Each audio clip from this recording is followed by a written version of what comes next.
আপনাদের আমি সাক্ষাৎ করি বাঙালিদের পক্ষ থেকে শুভেচ্ছার বাণী বহন করে নিয়ে এসেছি, কৃতজ্ঞতার বাণী বহন করে নিয়ে এসেছি।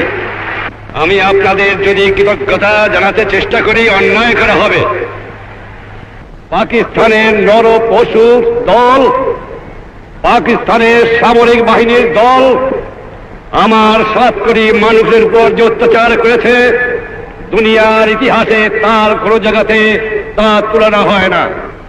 আজ আমার গ্রামে গ্রামে গৃহহারার আর্তনাদ, আজ আমার গ্রামে গ্রামে সর্বহারার আর্তনাদ, আজ আমার মানুষ পথে ভিখারি, আজ আমার মা বোনদের ইজ্জত নষ্ট করা হয়েছে, আমার ঘর বাড়ি জ্বালিয়ে দিয়েছে।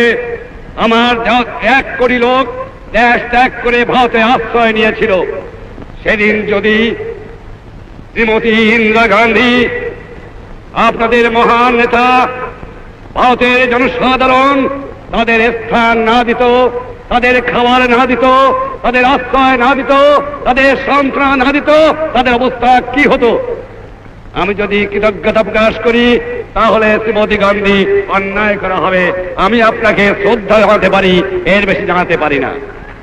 আপনাদের এই দান কোনোদিন আমরা শোধ করতে পারবো না। স্বাধীনতা পেয়েছি বড় রক্তের বিনিময়ে পেয়েছি। এত রক্ত কোন জাত, কোন দেশে কোন দিন দেয় নাই যা আমার বাংলাদেশের মানুষ দিয়েছে।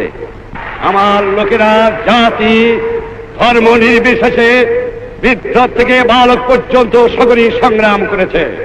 সে সংগ্রাম কামিয়াব হতে পারতাম না যে ভারতের জনসাধারণ, ভারতের সরকার, ভারতের সামরিক বাহিনী আর শ্রীমতী গান্ধী নেতৃত্বে এগিয়ে না আসত।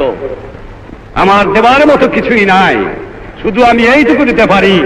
নিঃস্ব আমি, রিক্ত আমি, দেবার কিছু নাই, আছে শুধু ভালোবাসা, দিলাম শুধু তাই।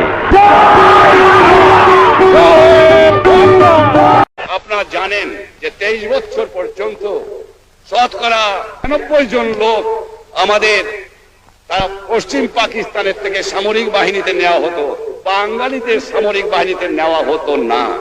কারণ বাঙালির হাতে অস্ত্র পাইলে তারা তাদের উপায় ছিল না, তাই বাঙালিকে অস্ত্র দেওয়া নিষেধ ছিল।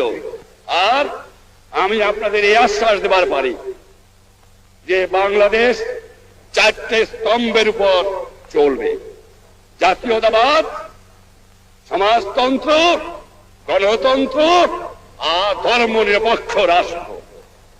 এর মধ্যে কোনো কিন্তু নাই, এর মধ্যে কেউ হাত লাগাতে পারবে না। এটা সোজাসুজি আমরা করব। আর আপনারা জানেন আমি সোজা মানুষ, সোজা কথা বলি, যা বলি যেটা বুঝি সেটা বলি এবং সেটা করি। এর মধ্যে আমি ভয় করি না কাউকে করি।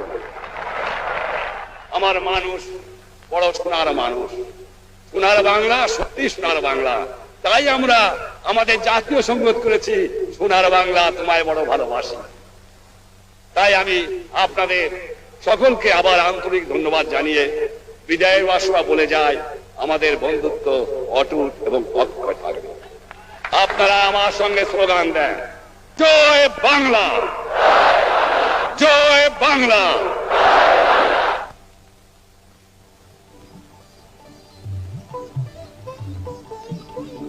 জনসভা শেষে উভয় প্রধানমন্ত্রী ব্রিগেড প্যারেড গ্রাউন্ড ত্যাগ করলেন।